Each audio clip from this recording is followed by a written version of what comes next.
Good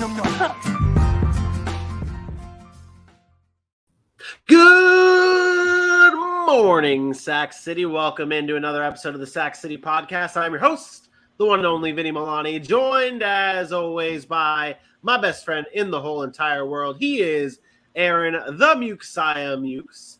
And below us, we have your boy, everybody's boy. He is AJ Johnson.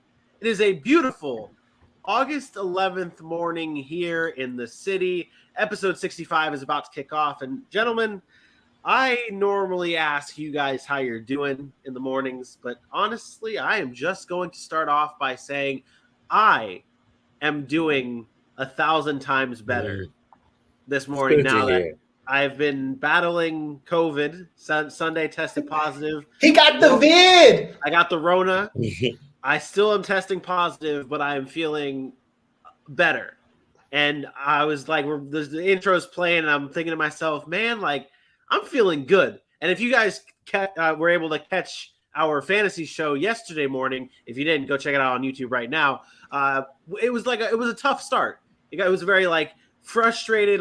There was a lot of tempers flaring, and it was a little tough start. But this morning, I'm feeling it. I'm seeing the intro, feeling myself, feeling everybody in this room right now. It's going to be a great show. It is going to be a great show. We're back into talking about preseason football. We're back into talking season previews. Lots to talk about, and I'm not going to be a dick. AJ, how are you doing this morning? Doing quite all right. Ready to head to the weekend. It's right around the corner. So excited. Need some time off. Handle some business, get work out the mindset, even though they're probably going to make me go ahead and do more work. But it's okay. It's okay. So the weekend, I pretend like it's a part of time where we don't do work. But honestly, I'll be just as busy on the weekend as I am during the week. So it is what it is. But I can't wait to get there. Well, on the bright side, tonight starts a full slate of preseason football, kicking off for the New York Giants and the New England Patriots, and then the Tennessee Titans and the Baltimore Ravens. Some preseason action. Let's talk some preseason football to start the show, gentlemen. A little preview, a little prediction time. Giants, Patriots. Aaron, what are you looking forward to in this contest between these two teams? Bailey Zappi. That's right. Not Bailey. No, Bailey. Not you in the chat. You're not that special. Bailey Zappi, man, I'm excited to see my man. He's been lighting it up in camp. He's been looking good. I don't know if you guys have heard, but there's been rumblings in camp about the Patriots offense and Mac Jones not looking that great. So I'm really excited to see that Bailey Zappi. I had that hot take the other day that we released as a short. So I'm excited to see Bailey Zappi. Outside of that, again, it's the first preseason game. I don't expect many starters to play. I'm not going to jump out of game one and be like, oh, this is what's going to happen. But, first opportunity for guys. I want to see what he does. Yeah, and that was a spicy take with the Bailey Zappi thing, and it seems like, and we put it in the caption of that video. If you haven't checked it out, go check it out on our YouTube page. We put in the caption, it's like the most Belichick thing to do. It is a Belichick thing to do if he were to just somehow bench Mac Jones for Bailey Zappi during this season. Would not really surprise that many people, but we are going to be able to get a chance to see Bailey Zappi and the New England Patriots take the field, take on the New York Giants. Let's get some predictions going, though. What do we have? Patriots, Giants. We were all three wrong about the Jaguars Raiders game last week, so we're looking for some redemption here. AJ, what's your prediction and what's the score?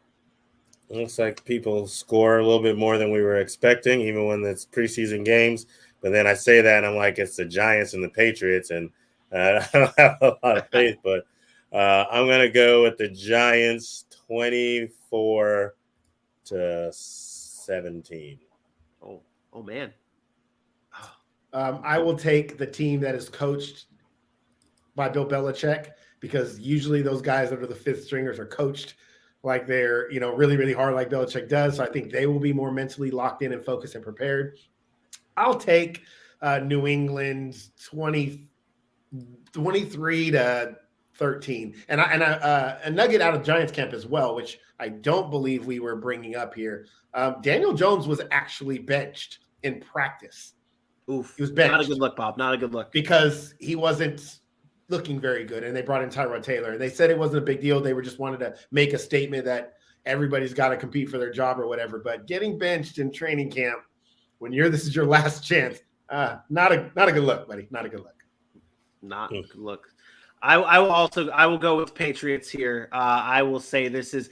I'm gonna continue riding the train of me thinking that these games are going to be low scoring earlier on. I'm going to take the Patriots 19, and I'm going to go with the Giants 6, 19-6. Patriots over the Giants. The other game is the Baltimore Ravens hosting the Tennessee Titans. AJ, what are you looking out for in this game?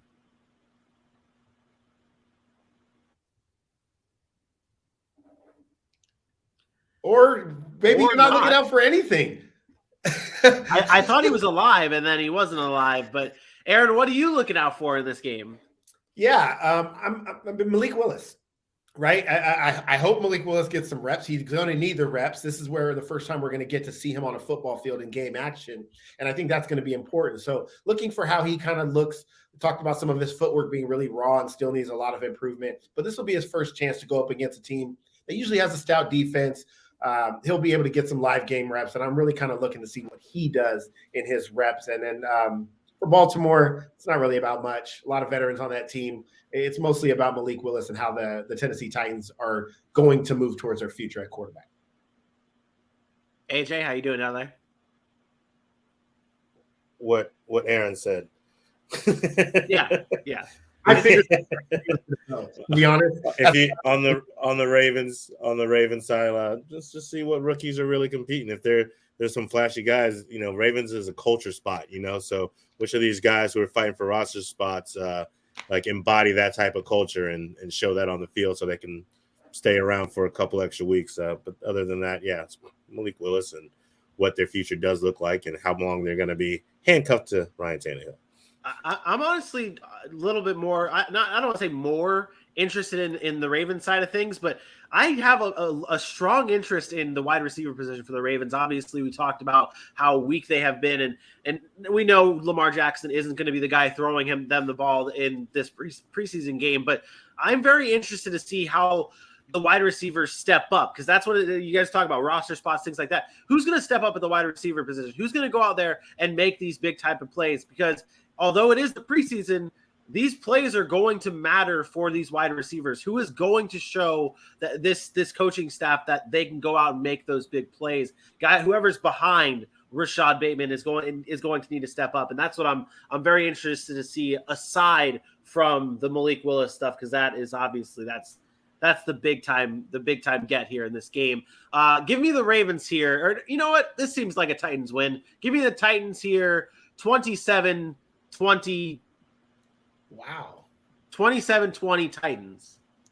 Wow. High scoring in that one. You went away from. To me, this is easy. Baltimore's three quarterbacks are Lamar Jackson, Tyler Huntley, and Brett Huntley, who have been around. I trust that they're going to have more NFL experience, have started games. Let me go with Baltimore in this one. I'll say 24-13. AJ? I'm gonna go with Vinny and take the Titans in a slightly lower scoring game. Lower, not low. Give me the Titans 23 to the Ravens 14. I'm just trying 17.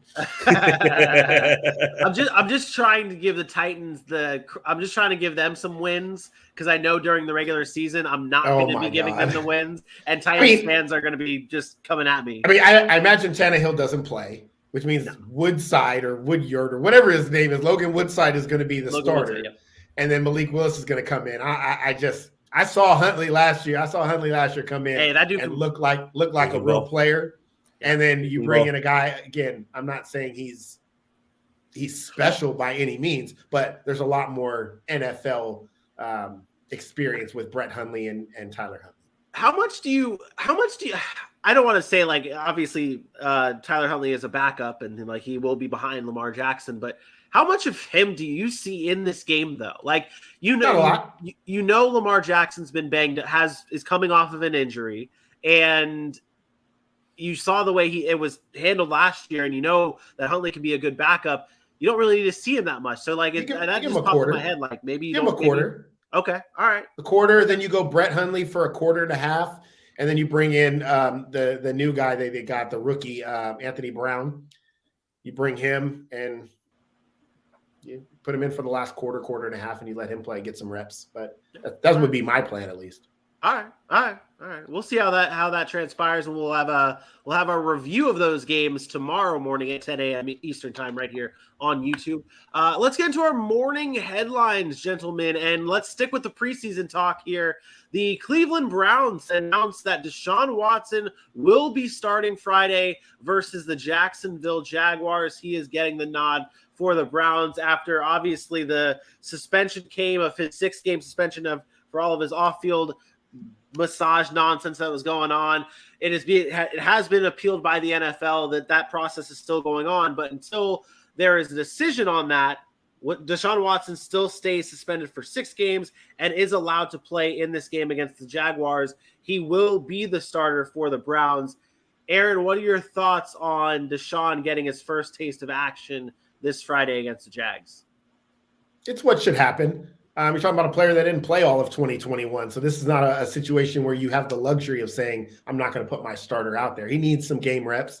I don't look for him to play super long, but I do expect him to get maybe a couple of series, maybe the first quarter, just to get him back in game situations, game shape. And if I'm the Browns, this is not the time to be like, we don't want to get Deshaun Watson hurt. This is not the time for that. This is a time where you say we need to get him back in the fold, get the playbook, going, work some things out with him, and make sure he's comfortable when we start taking the field week 1, even because not just because he hasn't played, but then he's going to miss another 6 weeks of football, right? So at least, so it's important for him to play. I think he'll play in every preseason game a little bit. I think it's good for Cleveland, but I'm not concerned. I think it's good for him to get out there, get some reps, and he looks good in camp. He looks like he's in shape, and I really don't have many concerns about Deshaun Watson and the quarterback position outside of if he's going to be suspended longer.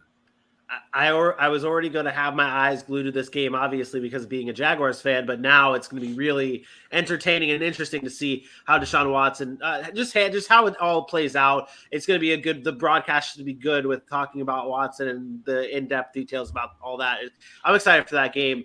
Other headlines with the preseason quarterbacks is Geno Smith of the Seattle Seahawks has been announced the starter for the team going up against the Pittsburgh Steelers on Saturday. AJ, your thoughts on the move to go with Geno to start week 1 of preseason for the Seahawks? This is on par with what I thought would be happening. He's been there for 3 years. He knows the system. And I imagine Drew Lock will get some run, but get Geno Smith out there, get the offense comfortable, get the guys who are going to be out there for a while comfortable. So when Drew Lock comes in, maybe he has the best chance to succeed because his guys are already in the fold and in the speed of the game. But Geno Smith's been there. He knows the offense, and he's leading the quarterback race in Seattle right now. So go out there, make sure he's the guy in the game situations, and you can really start really putting this QB battle to the test and seeing who's really going to come out week 1 and be your guy. AJ, do you think that this is one of those things that you could say, okay, this is whoever starts this week 1 is like we talk about the Mitch Trubisky, Kenny Pickett battle. We talk about the Drew Lock, Geno Smith battle. Do you think who is starting in week 1 of preseason, is a telling sign of maybe who is in the lead of the starting job with the teams? Well, no, I think the telling sign was Pete Carroll coming out and saying that Geno Smith is leading this battle and he's our starter right now. This is something that I think, in past years, you've heard coaches say, we'll make a decision around week 3 or something like that. Well, now there's only 3 preseason games. So I would imagine going into week 2, you do want your guy, but coming out of the second preseason game, I think that's when you hear who they're going to roll with. And that's your decision, at least through week 1, because these coaches can do what they need to do. Now, granted, you don't want to be changing quarterbacks right after week 1. That just goes to look bad on you that you made the wrong decision a mere 2-3 weeks ago. But I think at the end of season 2, you'll hear the locks for these QBs so they can get all the game practice they really need in game 3 and then gear up and be prepared for week 1. The locks at QB? Just kidding. I think I wanted to bring up something. I think this is exactly what was going to happen the entire time. I don't think this has anything to do with I personally don't think it has anything to do with who's winning the quarterback race right now, who's leading it. I think this is a respect to Geno Smith. He was there. You get the first shot. I would also venture to guess that Drew Lock starts preseason game number 2. because what you want to do in the quarterback battle is you want to see both guys with the starters, right? Or at least somewhat of your starting personnel. And I think if you're neck and neck or you're close or maybe you're not really sure who you're going with yet, you come out week one, you say, look, Geno's been here. He knows the offense. Let's put him back there. You have the first opportunity to earn this job.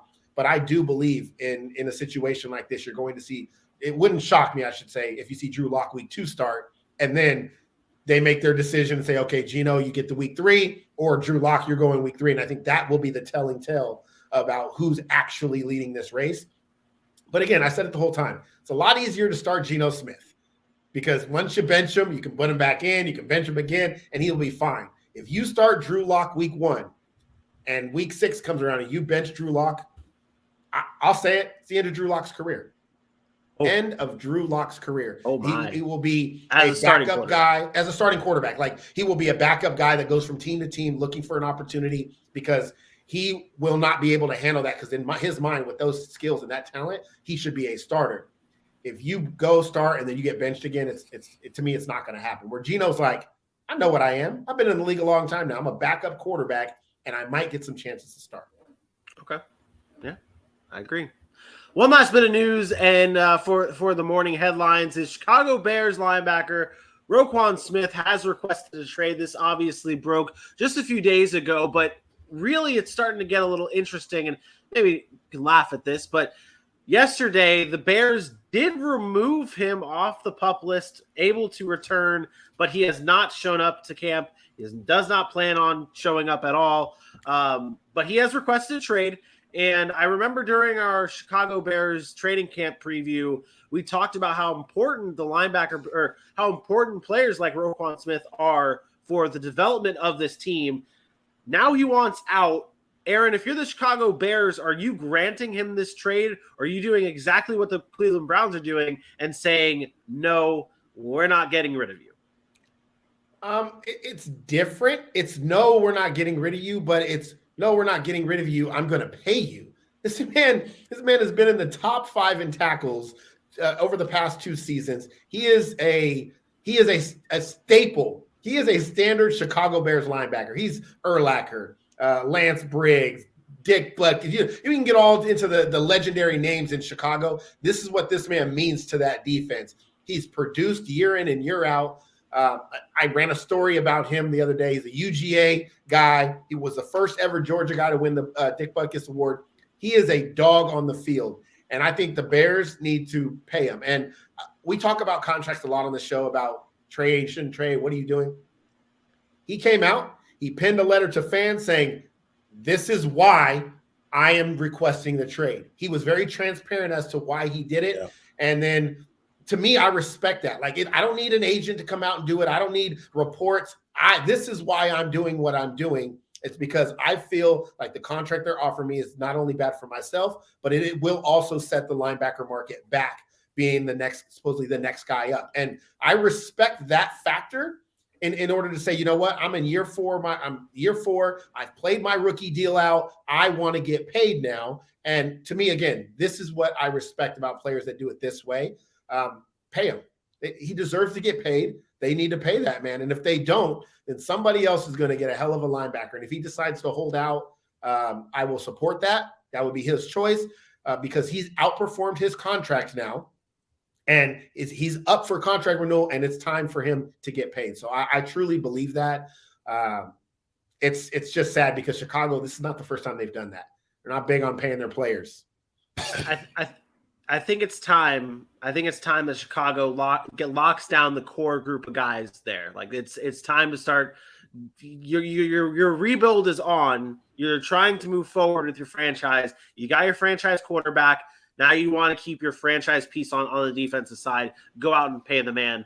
That does it, though, for our morning headlines presented by Manscaped's Body Wash Daily Shower Gel. Their ultra premium body wash is infused with aloe vera and sea salt to keep your skin feeling so fresh and so clean, and nice and moisturized. Go get your Manscaped body wash today and use that promo code SACCITY at checkout to save yourself 10 or 20, not even just 10, 20% off at checkout, plus free shipping. Let's go on over to the injury report. Not too much news in the injury report, but Aaron, what do you have for us? Yeah, so everybody saw the news yesterday. Jakeem Grant ruptured Achilles, torn Achilles, out for the season. I don't want to make this a huge, oh my God, what are they going to do? Jakeem Grant, we know he hasn't been a great receiver, but he is a difference maker in the return game for the Cleveland Browns. Played in Miami, was a good returner there. It's unfortunate. We never want to see a player go down, especially in training camp, without getting an opportunity. He's coming over from an old team to a new team, and they really liked what kind of camp he was having. He's an electric player, but they are going to be without him for the remainder of the 2022 season. So that hurts the Cleveland Browns, especially in the return game. And then some other notes. Russell Gage and Ryan Hainsey leave practice early for the Tampa Bay Buccaneers, and I think this is one of those teams, right? They're a veteran team. They hate to see guys go down. It's like, man, we're set up to be a Super Bowl winning team. Both guys go down. Russell Gage was a newcomer coming from Atlanta in the division. We expect big things from him. They don't think it's going to be a big deal. It was a leg injury. And then with Hainsey, it's one of those situations where you just lost a Ryan Jensen, and now you're losing Hainsey, who was the next man up. So carted off from practice. That could be something severe. And then we're talking about, where do you go next? The next guys they have is Nick Leverett and John Molchon. Who are those guys? We've never heard of them. So you worry about that center position now in Tampa and what that's actually going to look like. And if anything else, maybe they can figure out a way to patchwork it. The relationship between Tom Brady and his center is going to be an issue. That's a guy that's been in the league for as many years as Tom Brady. He needs to be able to trust the guy that's right in front of him. So that should be an interesting kind of thing to look at as we move through the preseason, who can kind of step up and fill that void. Yeah, and honestly, I mean, you look at the Russell Gage thing. Russell Gage he limped off the field. He was able to walk to the locker room under his own will. Hainsey's was not in that same boat. He got carted off, and that might not be like the completely telling sign of what it is, if it's serious or not. But just not good news to the Tampa Bay Buccaneers. Well, fat guys, they can't walk, put as much weight on their legs, right? That's why I did have that note there of it might not be the completely telling sign, because he's as I was like, he is a bigger guy. Maybe he just doesn't want to be able to. I don't know. Well, there were some immediate reports afterwards saying that it was another situation of just bad cramping. So he may actually be all right and be back out there in a day or two, but they don't think his is that bad either. But still, we're talking daily, this is happening. So yeah. And you're going to need that time with Tom Brady. That's the thing. You are going to need that. Every day counts for the center of the Tampa Bay Buccaneers. We are going to talk about the Bucs and their season preview in just a few moments. But first, AJ, please do the world a favor, a big-time favor, and tell the people where they can follow us at. Good morning, world. What up? Welcome to Sac City. We're so happy to have you rocking with us, as you do so often right now, every Monday, Tuesday, Wednesday, Thursday, Friday, and probably, maybe, we'll see, on Sunday. You know where you can find all that noise? On Sac City Pod, Facebook, Twitter, Instagram, YouTube, and TikTok. When you head over there, go ahead, hit those likes, hit those loves, and of course, hit those shares and those subscribes. We need it. Because we want it, because we want to give you the best content of football on the web. So head over to Sac City Pod on Facebook, Twitter, Instagram, YouTube, and TikTok. #GMSC. Can't wait for you to rock in the city. And if you haven't heard, now the Sac City Podcast is brought to you by Manscape. The best men's below-the-waist grooming. Their products are precision-engineered. Tools for your family jewels, people. The Performance Package, the ultimate men's hygiene bundle. Join over 6 million worldwide who trust Manscaped with an exclusive offer. 20% off, free worldwide shipping with the code SACCITY. If my math is correct, that's 12 million balls. And if you don't know about the Performance Package, the 4.0 Performance Package has arrived, and it's a game changer. The Lawnmower 4.0, the trimmer is the future of grooming, and dare I say, the greatest ball trimmer ever. Also included in there, you get the Weed Whacker, which is also waterproof. You get the ball deodorant. You get the Manscaped underwear, and you get a little newspaper to read while you're doing the business on the toilet. But make sure you go ahead and go to manscaped.com. Get 20% off and free shipping with the code SACCITY. What are you waiting for, people? Unlock your confidence. And as always, the right tools for your jewels with Manscaped. Boom, there you go.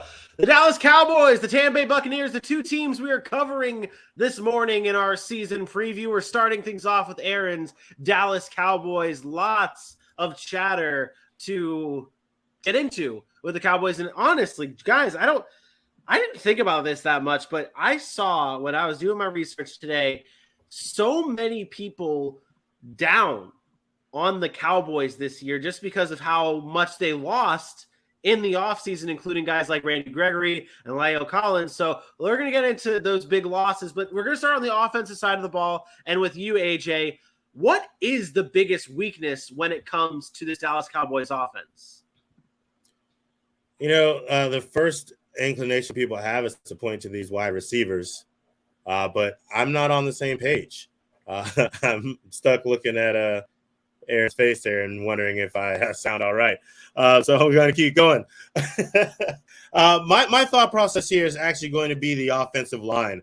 This is a team now that kind of had some, like you mentioned, you had La'el Collins leave. We finally get to see Tyron Smith last year, and when he's healthy, he's one of the best tackles in the league. But, he only played 68 of the last 100 games, so hopefully his health can be okay. We got a Terrence Steele who came back last week. I'm assuming this isn't going well. You sound great. You sound fine. We just can't see you at all. All right. Well, then I will just continue for the wonderful audio listeners. Terrence Steele last year was one of the better little success stories. He finally came back from being one of those liability type pieces and became somewhat of a, I won't say success story, but a guy who was a nice starter. The issue that you have now is after you get those guys who've been there for a while, you're talking about a lot of guys who are just young. So, we were very high on a Tyler Smith that they drafted out of Tulsa, but they may be using him as a left guard. You can think about Josh Ball, who may be fighting for that swing position on the tackle side. But there's just, if you want to think about the depth they have, it's all very young, unproven, and untested. You can point to the thought process about, I think it was about a week ago, people weren't happy watching Dak Prescott get rushed in by the defense over and over and over again. So I'm thinking this offensive line is going to need some work. And if you want to point to where I think the weakness is right now, I'm going to go with that offensive line in Dallas. Now I'm back. Every Dallas Cowboys statement that goes on tonight, I'm going to have to see how Aaron's thoughts are because you are our Dallas Cowboys insider here. What are your thoughts on AJ's assessment of the weakness of the Dallas Cowboys offense? We talk about offense, it's 3 units, right? Well, you're not looking at the quarterback position. We all know Dak Prescott has been able to put up numbers. We look at Zeke and Tony Pollard and we say that they're good enough, right? They've been great over there, over the past couple of seasons. And then you look at the wide receiver position, which AJ kind of alluded to, but this is a team that's never really had that standout wide receiver. We can look at an Amari Cooper who put up good numbers, but he was never that one of the top receivers in the league. So I think they find ways within their offensive scheme to get guys involved, to make Michael Gallup useful, to CeeDee Lamb be that next breakout guy. So I'm there with AJ. I think it is the offensive line because that's where the most questions are really at. It's a matter of, I'll tell you this. I don't doubt the talent of the Cowboys offensive line. Their offensive line comes down to two things. If Tyron Smith and Zach Martin are healthy, this offensive line will be fine. This offensive line will be good. The problem then comes when you have to start moving guys because Tyron Smith is out. And then you got to figure out, well, who am I going to fill with that void? Am I going to move Terrence Steele back to the left side? Well, then who goes on the right side? Do I move Tyler Smith in? And then you start losing this cohesiveness. But remember, 3 of their 5 starters have now been starters for 3 years. Tyler Biadasz, Zach Martin, and Tyron Smith. So I think they'll be fine. And then you're looking for a Tyler Smith to come in and grow as the season goes on and gel with that offensive line. But it by default, it's the offensive line because they have the most question marks about them. I told you before, big Matt Willetsko guy. I'm hoping that actually he ends up being our left guard in the future. And I hope Tyler Smith ultimately becomes our right tackle. But that's not the way it's laying out right now. But, we'll kind of see how that plays out in the future. But, yeah, it's the offensive line because they're the most question marks there. It's fair. I know there are some people out there that have the concerns about Ezekiel Elliott and his regret and maybe some regression here. And we've been known, and we're not going to beat a dead horse. We're not going to continue doing what we've been doing, where we're nixing that narrative of Zeke declining and going on that path. But it is worth noting that Zeke it does better when the offensive line is there for the Dallas Cowboys. So maybe that has something to do. Maybe there's some correlation between those two there. But let's go over to the defensive side. Aaron, they lost. Your Cowboys lost Randy Gregory in the offseason. That's a big blow for their pass rush.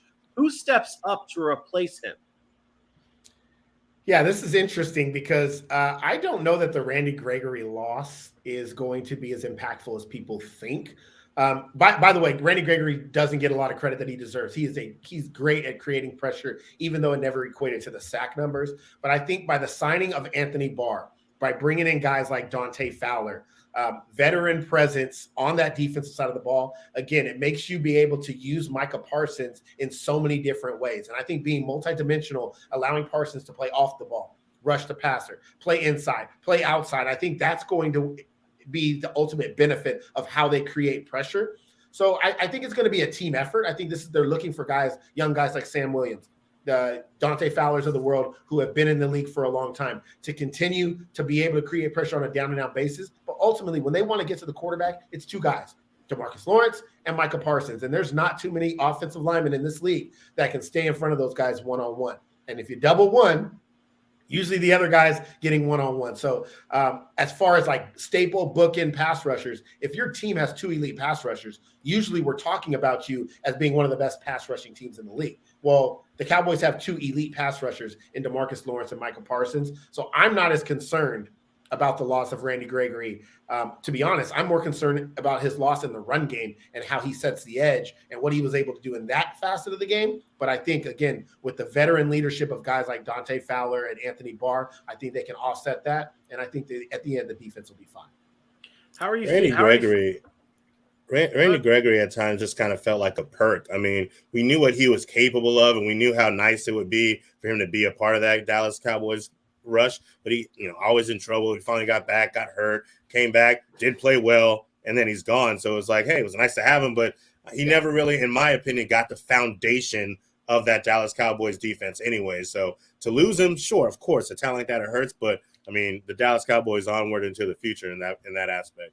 That's why you can't pay him $70 million. I mean, to be honest, like when he had the deal with Dallas, I was like, cool, we got him back. But I felt like we had overpaid a little bit. I thought he was worth a big contract, but not that big. And then I was like, okay, we got him back, cool, whatever. And then when he went to Denver, I'm like, I'm not too mad that we get to save that $70 million and we can spend that elsewhere. Money. Yeah. So again, he's good. He's a very good football player. Probably more impactful for guys that understand X's and O's and what he brings to the table than he does in the stat sheet. He'll be fine in Denver, but to me, it's not something that's going to break the Dallas Cowboys defense from what they did last year. One other note on this defensive side, one other question, and we're going to talk about Trayvon Diggs when we talk about the odds, but do you see maybe a regression? No, you know what? I'll save this for the odds talk. We're going to talk Trayvon Diggs and his interceptions when we get to odds talk. Let's go to the schedule for the Dallas Cowboys. And AJ, what do you think is the defining part of the Cowboys schedule? I'm gonna say the first 6 weeks. I think that's a very important time for them. In that span, not only do they play basically their entire division, they also play the 3 of the last 4 Super Bowl participants. Some very tough names, some very tough teams. So if you are to talk about all the questions that are going up against this Dallas Cowboys team and everybody being down on them, I think you have to come out fast and prove the doubters wrong right away. It buys you a little bit of extra time to think. We saw what they can do when they were going up against the likes of Tom Brady, when they were going up against that offense that Joe Burrow and all those receivers have out there, what they did against last year's Super Bowl champs in the LA Rams. They came out with answers. So if they start to slide a little bit in the middle of the season, as a football team does in a long NFL season, we can have people have that faith that they'll get it back together in time to make that playoff run. So I think they have to come out of the gates really strong and have a very, very decent first 6 weeks. Oh, AJ. I mean, it's not. I'm not like arguing with AJ in this, but I just completely disagree with that thought process. I shouldn't say we.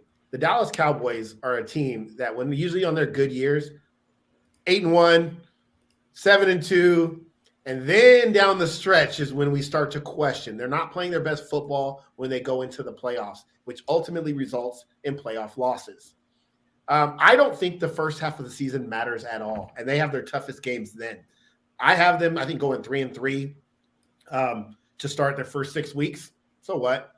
Might be right there, like in the NFC East, what they always talk about. To me, it's the last 8 games of the year. You look at the last 8 games of the year, and they're all winnable football games. They're all games that if you were to probably look, they probably are favored in most of them.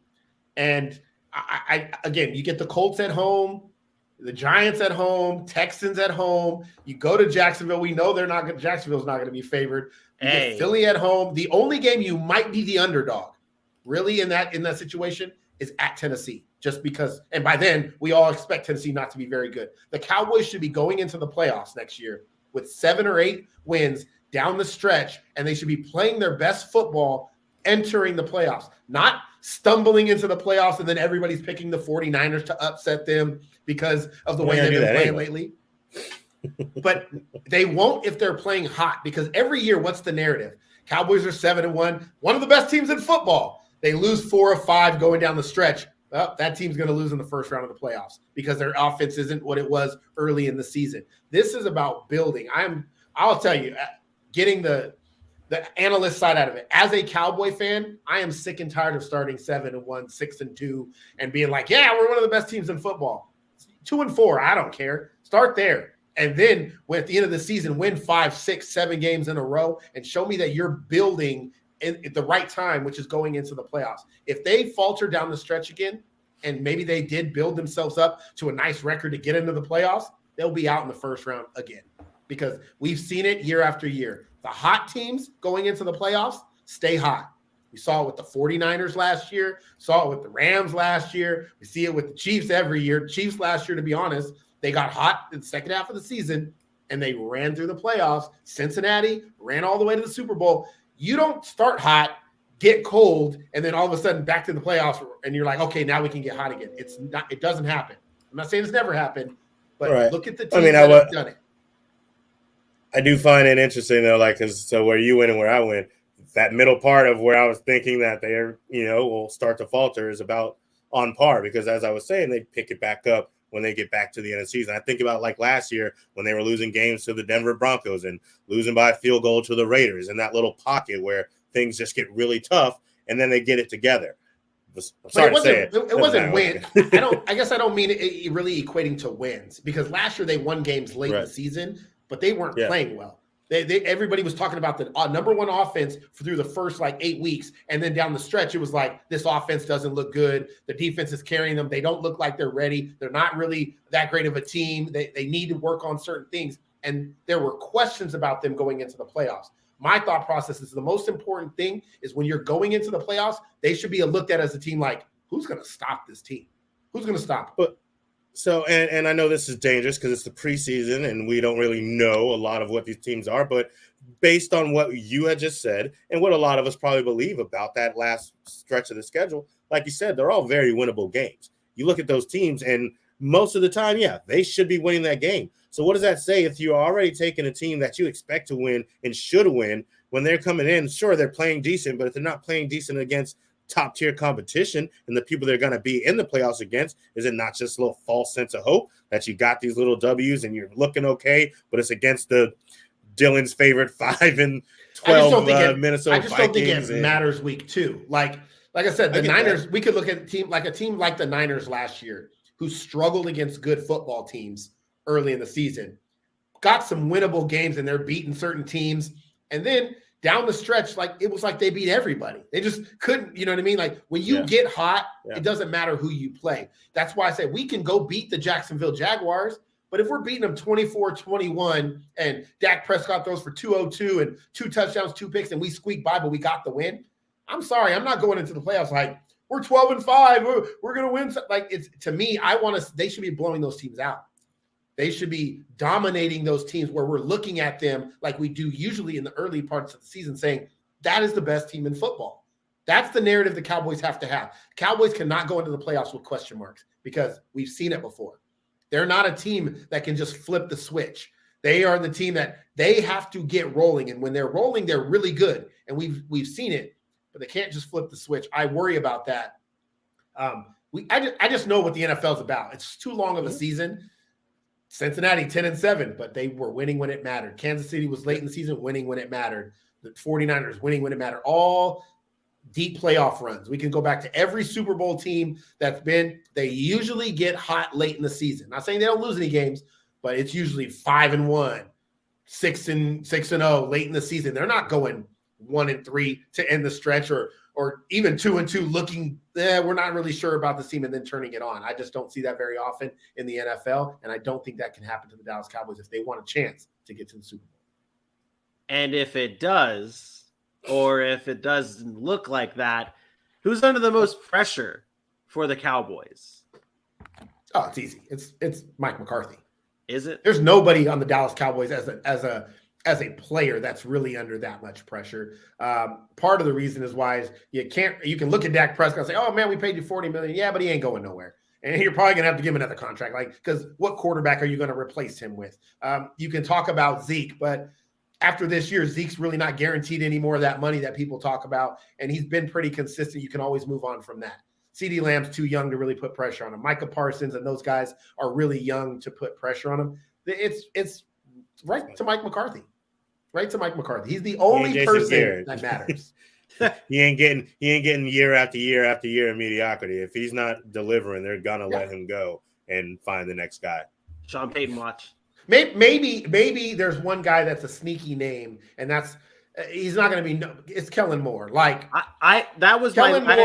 Moore has had that offense really good in the early parts of the season, and then faltered a little bit. Like that guy that's supposed to be maybe a next head coaching candidate. If that offense sputters, that pressure could then create where he doesn't get job opportunities and things like that. But ultimately, the guy that's going to pay the price for that is going to be Mike McCarthy in the end. So. I had three people listed in my head for the guys who could be possible answers for under the most pressure. It was Mike McCarthy, Dak Prescott, and Kellen Moore, just because of the way that offense ends up looking if it does falter at all. All right, let's go into odds, and then we're going to get into record predictions for the Dallas Cowboys here, and then we're going to get into our preseason ranking for them as well. These are the odds, the prop bets that I've listed for you, gentlemen, and if you guys are new to the show, if you didn't catch our episode on Tuesday morning, we are doing our locked and loaded Stack City bets where our fine gentlemen here, AJ and Aaron, are going to give us their locked and loaded bets that you can take to the bank. You can cash these bets in at the end of the season and win you some money. Cowboys over under 10.5 wins. Ezekiel Elliott over 8.5 touchdowns, rushing touchdowns, and Trayvon Diggs over 4.5 interceptions. Aaron, start with you, the Cowboys insider. Which bet are you locking in from this list?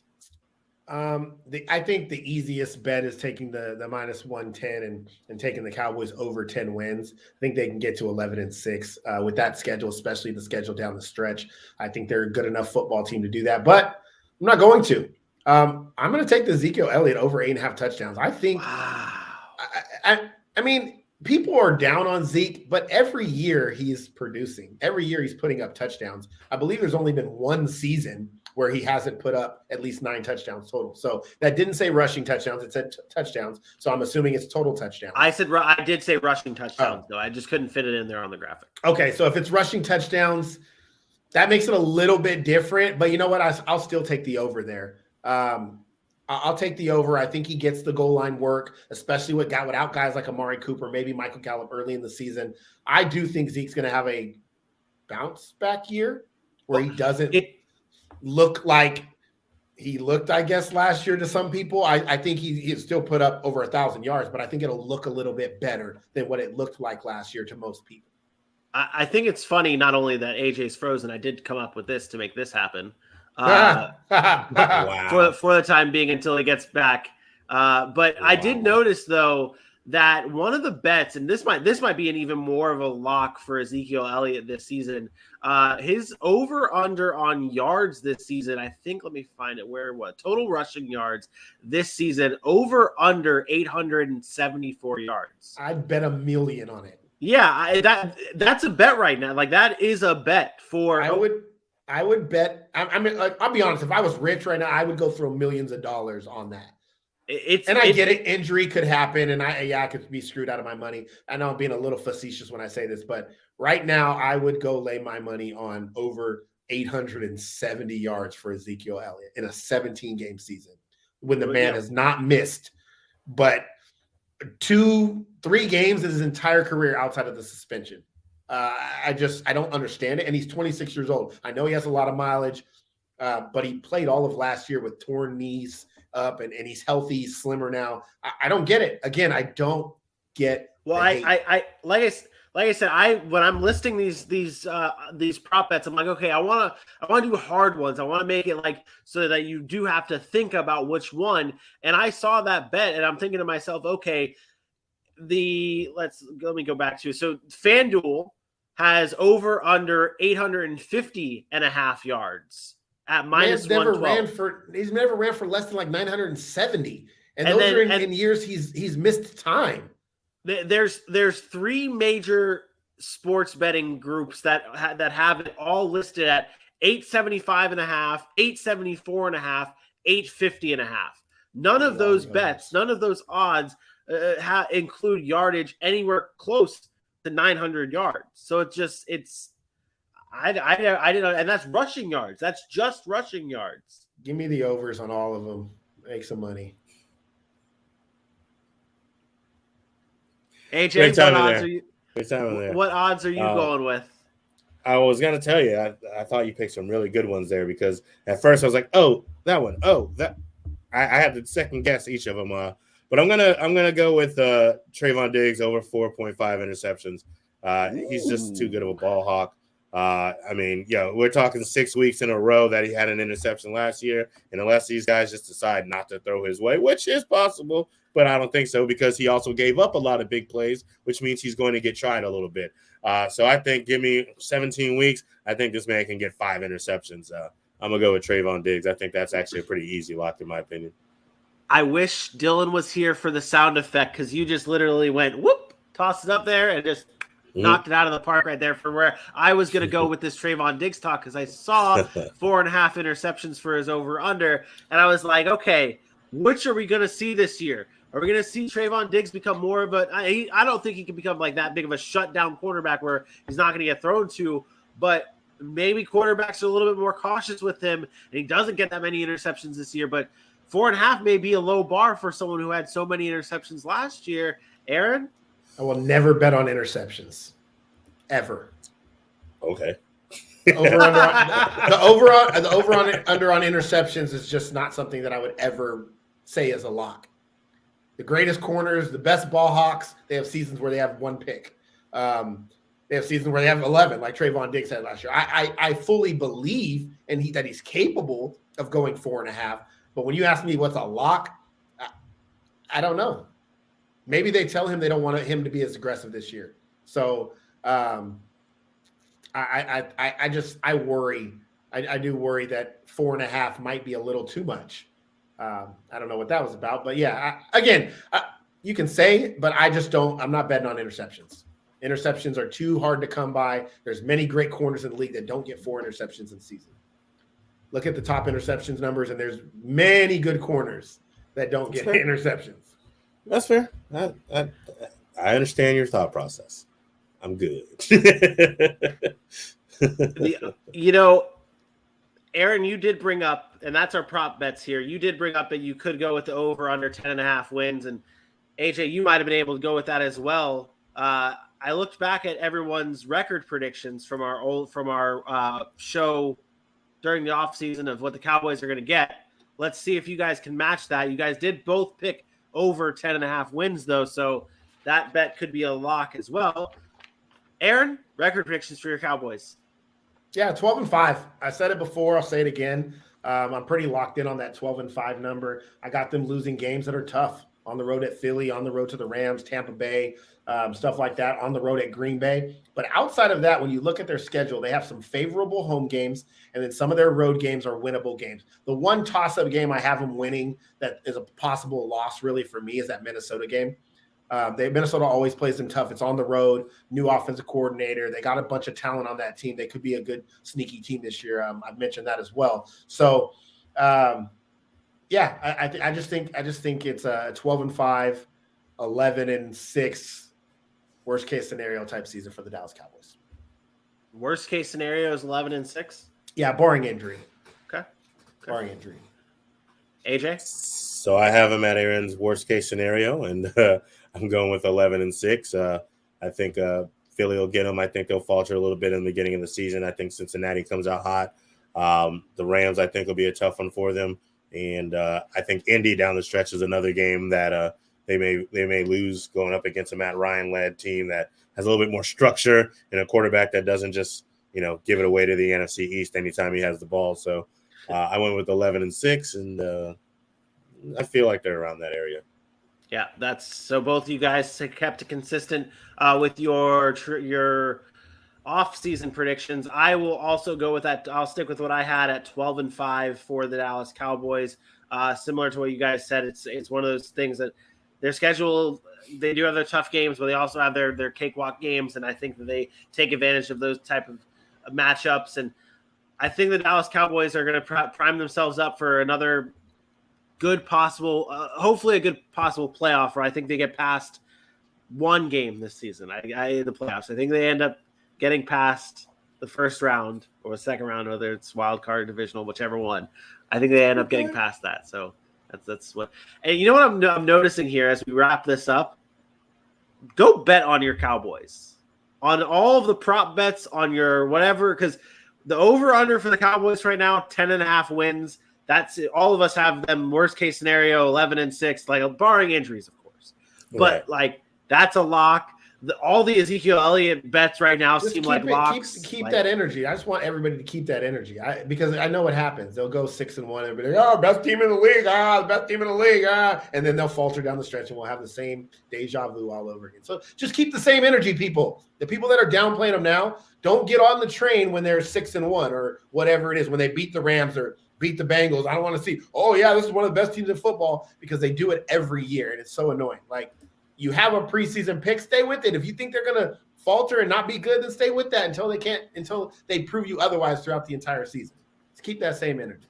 Hey, you making Aaron from Austin very happy with your hype for the Cowboys this season. So let's finish this off. Let's move on to the Austin from Austin. Yeah, no, I was like, man, Aaron's a Cowboy fan. What city could I tie into that? And Aaron from Austin was the first one that popped up. I digress. Let's finish it off with the second team on our preview. No, you did it again. Where are they power ranked? The Dallas Cowboys, we have them ranked on Sac City as the number 8 team as we enter our preseason power rankings. Number 8's pretty high. We seem to be a little bit different than the consensus out there. I've seen power rankings as low as 15, which I'm not mad at. I know there's a lot of question marks, but I think playing in the NFC East helps. Sac City, we put them in around 8. So consensus, number 8. Thank you. Good looking out. Hopefully I don't forget that with our next team. The Tampa Bay Buccaneers are our last team of the evening to preview. And this team on offense, we talked earlier on in the show about the injuries that they're battling. Chris Godwin obviously hurt. Russell Gage hurt in practice. Their center, Ryan Jensen, gone. Battling a lot. There's a lot. But with all of it being said, Chris Godwin has to be one of the biggest players on this offense that's battling and dealing with an injury. Aaron, I'm going to give you 2 questions, and I'm not going to give them to you as a double barrel. I'm going to go one by one here. 2 questions, offense. What is Chris Godwin's status right now? What is it looking like? When's he coming back? What's the expectations for him when we can see him back on the field? First off, the injury, I'm very encouraged by what we've seen. He's already back in practice, and although he hasn't participated in full speed 11-on-11 reps, the main thing I look for when we're dealing with an ACL injury is cutting, right? It's can a receiver get in and out of breaks, and he's been doing a lot of that at full speed, which is good. That's the first thing I'm looking for is can he get in and out of breaks? He's been running routes. He's been working in individual drills, and that's big for overcoming that mindset of can I still do the things that I used to do. And I watched some video of him. He looked good doing it. Did it look like maybe he's at 100%? No, but I don't need him to be at 100% week 1 of preseason. So that was encouraging. That's the biggest thing I was looking for. And I think so far in camp, he's trending in the right direction. He's not a guy that you have to rush back into preseason because he needs reps. He just needs to feel 100% confident that his knee is not going to give out when he wants to do something. A lot of times ACL, it's about here. It's about getting over that mental hurdle. And I think getting out there and running routes and cutting, I think that's the first step in getting over that. I think he's done a good job of that. With him coming back early on in the season, what does the wide receiver group as a whole look like with Godwin there, coming back from injury, Evans there being the consistent Mike Evans that he always is, Russell Gage, Julio Jones now there? What does the receiver position look like for? It's an embarrassment of riches, especially for a guy like Tom Brady, who's 45 years old, who came from a New England system that had guys that you couldn't even name, N'Keal Harry and all these guys. Who's the guy, again, I keep Jacoby Myers, he doesn't score touchdowns, and all these guys. And now you get to go to a room where, Godwin's hurt, but I got Mike Evans. Russell Gage goes down. I get a veteran like Julio Jones. And even though I've talked about him being old, like just to have that guy in your locker room as a presence in the wide receiver room is something special. It's an embarrassment of riches. And then you have Tom Brady. So I'm sorry, I'm not crying any tears for the Tampa Bay wide receiver room about them falling down and getting injuries. This team is going to be okay. Okay, they got Brashad Perriman, who came in and made plays with Tom Brady, Tyler Johnson, Scotty Miller. All these guys were on the field with Tom Brady at points in time the last 2 seasons, winning Super Bowls. So their receiver room is one of the deepest ones in the NFL. They will be fine, and Tom Brady's going to find a way to make it work. I have zero concerns about anything that's going on in that wide receiver room right now. You hear that, AJ? They have Scotty Miller. Scotty Miller. Good old. They do Scotty need a Miller. guy to bring some water. I mean, he's a pass catcher. Unlike Brandon Bolden. Oh my goodness. Also, Oh my goodness. Who also, just by the in way, Scotty played with Miller Tom taking Brady. running back reps. Let's go over to the defensive side of the ball, AJ. What's the biggest question mark on this defense? You might feel like it's a cop-out. It might feel like it's an easy answer. And it's the opposite of what Aaron was just talking about in the receiver room, and it's something I do have concern with for this defense. The only question mark I really have is, can they stay healthy? This was the downfall of the Tampa Bay Bucs last year, was everybody was getting injured. They lost cornerback after cornerback after safety after cornerback. And you look at these guys now and they're healthy. I mean, you want to point to that offensive line? Why? Vita Vea himself is knocking people left and right. You want to talk to the linebackers and the pass rushers? Aaron's guy, Joe Tryon, is turning it up, and everybody has nothing but great things to say about him. We know what Levante David's about. We know what Shaq Barrett is about. We know what JPP is about. The only thing that this defense makes that I have to worry about, or is a question mark, is can they stay healthy? We've already seen the issues on the offensive side of the ball and people going down. We already seen conditioning problems. 3 guys now carted off because of cramps. They just need to be able to stay healthy. They need to make sure these training regimens for this Bucs team is everything as perfect as it can be, because if these offensive linemen keep going away, Tom Brady needs to be riding off into the sunset at the end of the year, because he might die if he has no one to protect him.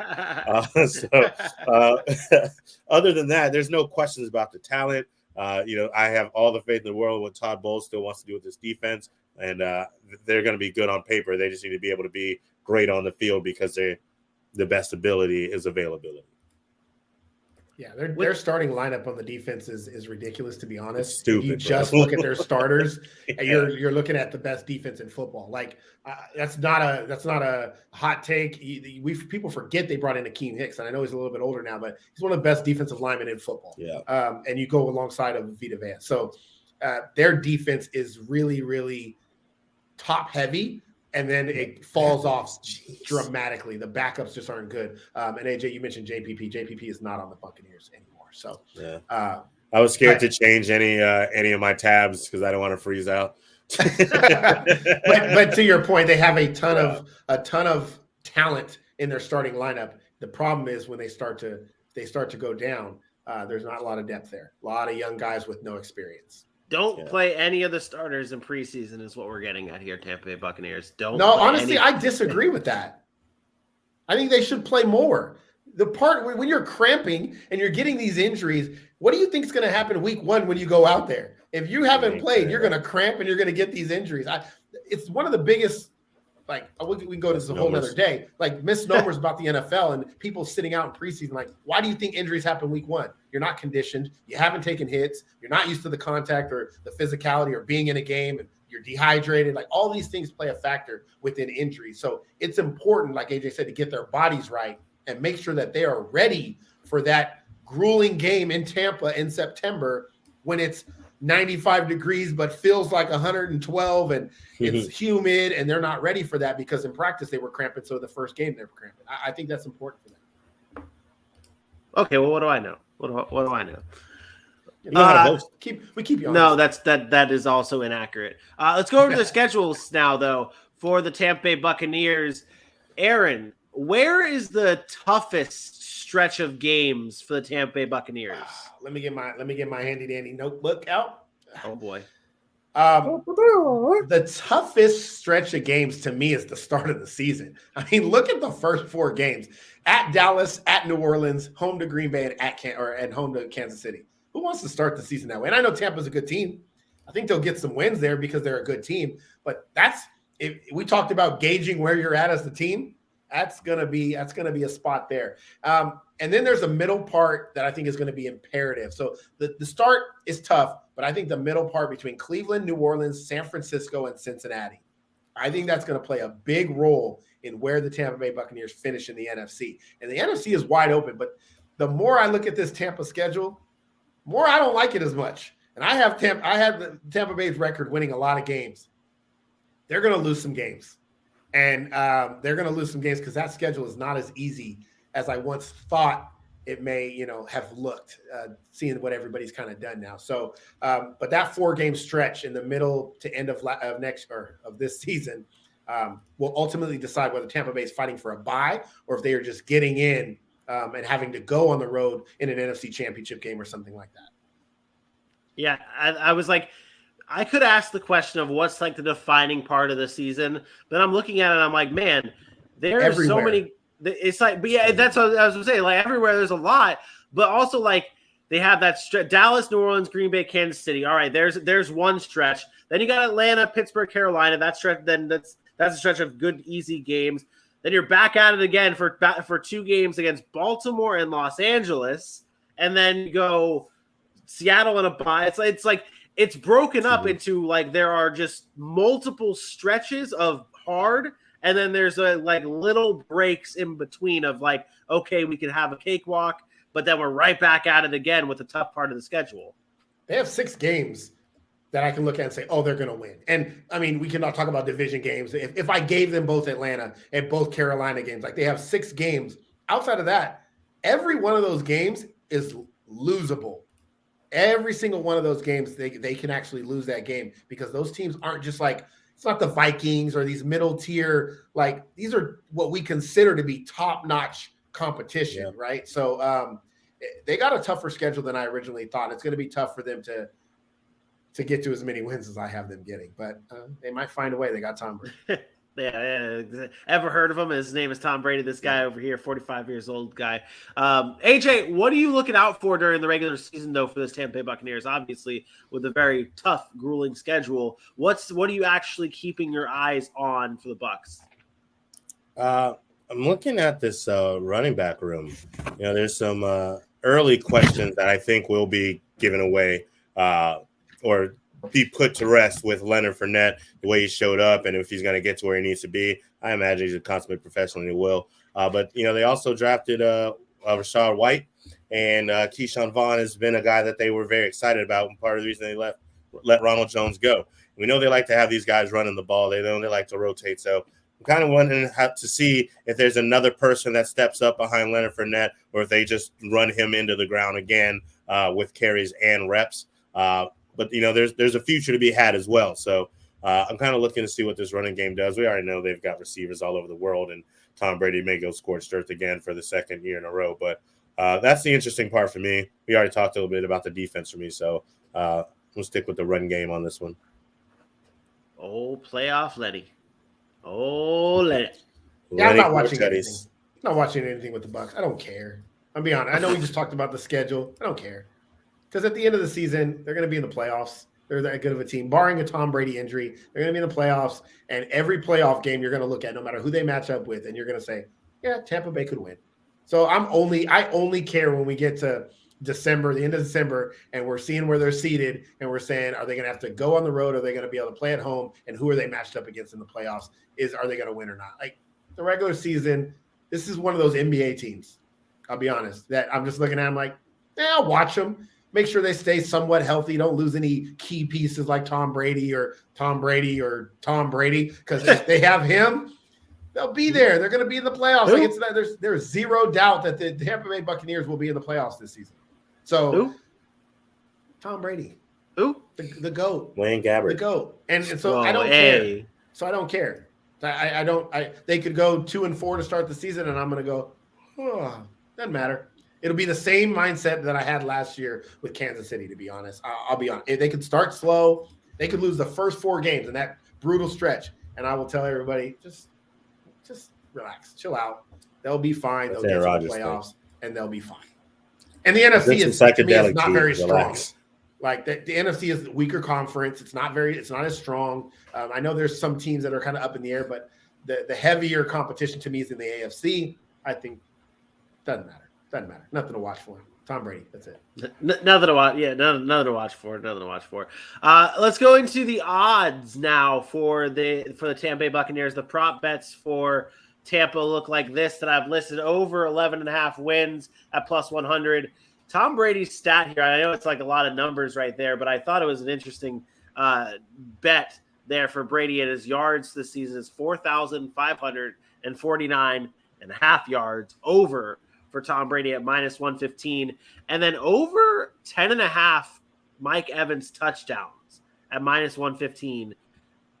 Interesting. I feel like these are a little different than the Cowboys ones that we had before.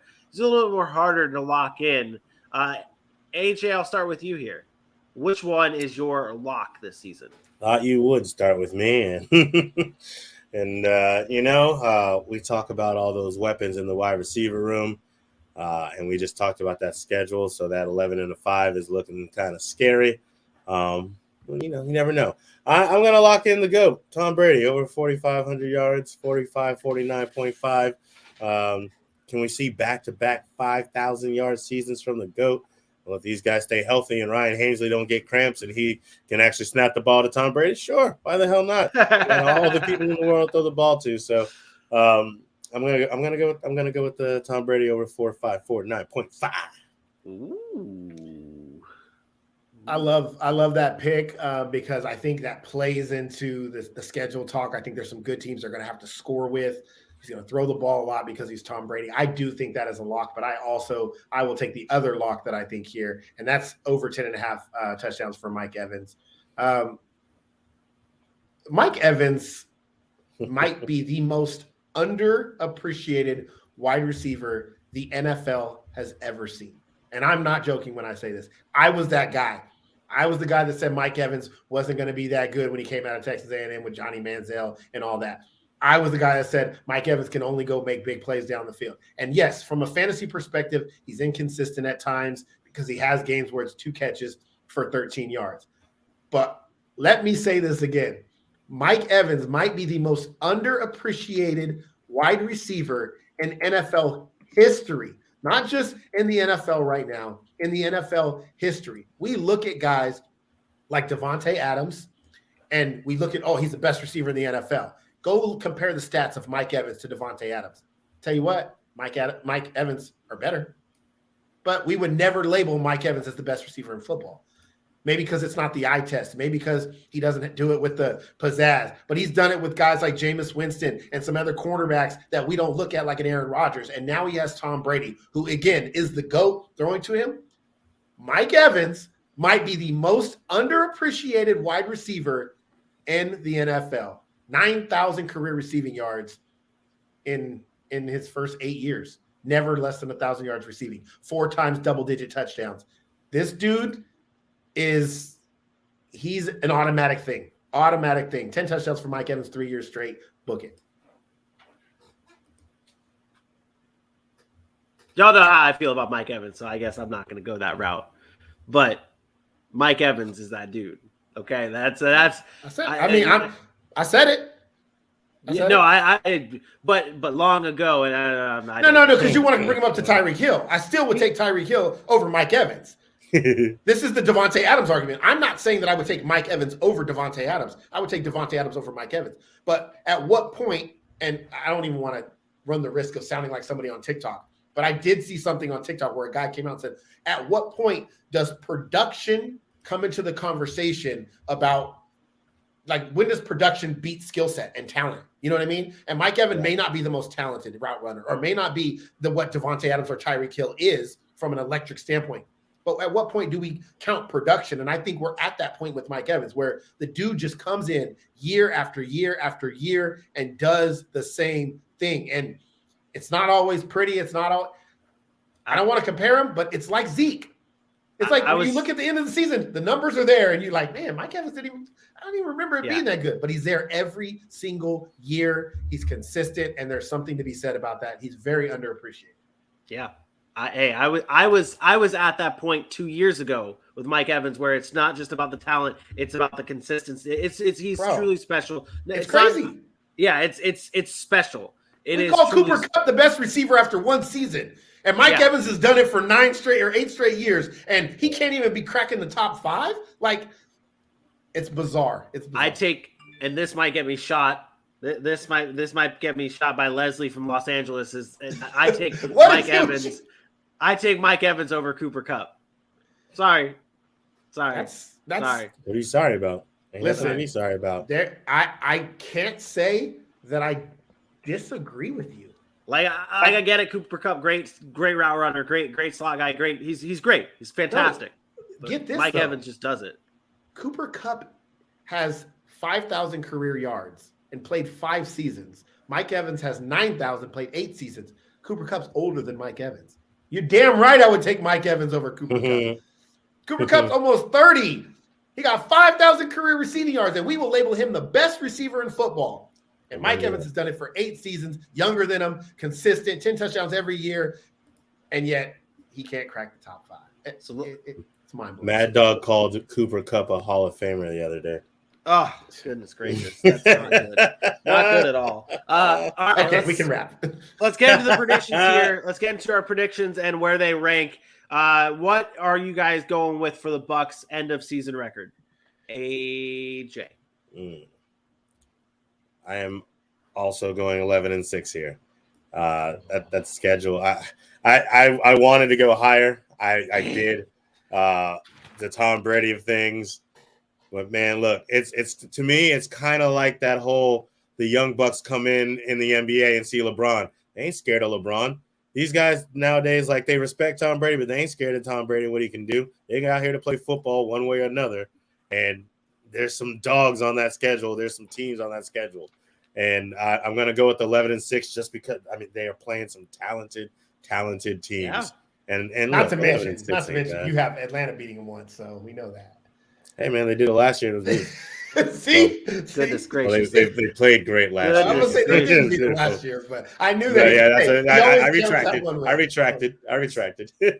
So you got Aaron. Can you hold it up? Can you hold it up? This? Hold it. Yep. So the paperwork that's in your hand. This is the sheet that I made for you guys when I did my season prediction schedules on TikTok and stuff. And I don't change. And you had 13-4. Yes. AJ also had 13-4. And this is not to say it's backtracking or whatever, but it just goes to show how different that this Bucs schedule and how their record could look with all these tough games that after free agency and the draft and all that. And this was this was before down, people retiring. Yeah. So it's like this is. I mean, it's tough. It is tough. So Aaron, are you going back? So you said 13-4 during the offseason. Where are you at? Yeah, now? it looks a lot harder now to go 13-4, but I'm sticking with it. When I look at some of these games that I think they can win, a lot of the games, like I told you, I'm big on home and road. I think teams that are really good usually win at home. The Kansas City games at home, Baltimore games at home, Cincinnati games at home. I think those games can be games that they win. So I do have them losing 4 games to the Saints the second week of the season at New Orleans. Green Bay, the Rams, and then at Cleveland with Deshaun Watson. I think that's going to be a tough game for them. I have them going 13-4, and I will stick with that. Okay. All right. I originally had them at 12-5. I'm going to stay with that 12-5 record. Not so bad of 11. Not to say 11-6 is bad, but not going back to 11-6 and definitely not bumping up to 13-4. I'll lock in 12-5 for the Tampa Bay Buccaneers. Aaron, where do they rank on our preseason power rankings? Yeah, a lot of this has to do with playing in the NFC. We mentioned the schedule could be tough, so they might be a little bit ranked higher than we really thought maybe they should be. They're number 3. They're number 3. So number 3 on our power rankings list is the Tampa Bay Buccaneers, and I've seen them as low as like 6 and 7, but I've also seen them as high as 3 and 4. So we locked them in at number 3, Cowboys at number 8, and those are our 2 teams for today. The preseason rankings are shaping up for the Sac City podcast. Bucs at 3, Cowboys now at 8. It's filling out. I'm excited to get into the rest of this. Tomorrow, we're going to have 2 more teams on our preview. It's the Raiders and the Chargers, 2 AFC West rivals being talked about in our season preview episode tomorrow live at 10 a.m. Eastern right here at the Sac City podcast. That does it, though, for another episode. For my best friend Aaron Mukes and for your boy AJ Johnson, I am me. We will see you tomorrow. Peace out. Holla.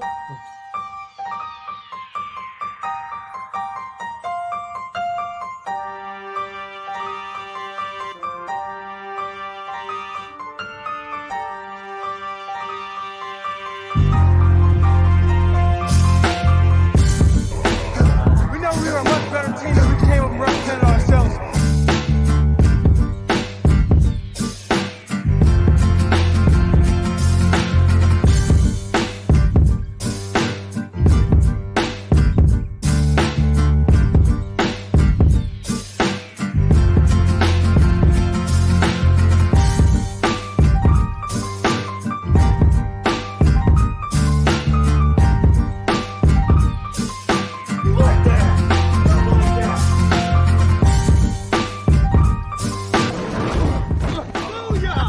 That's what we call a sack lunch.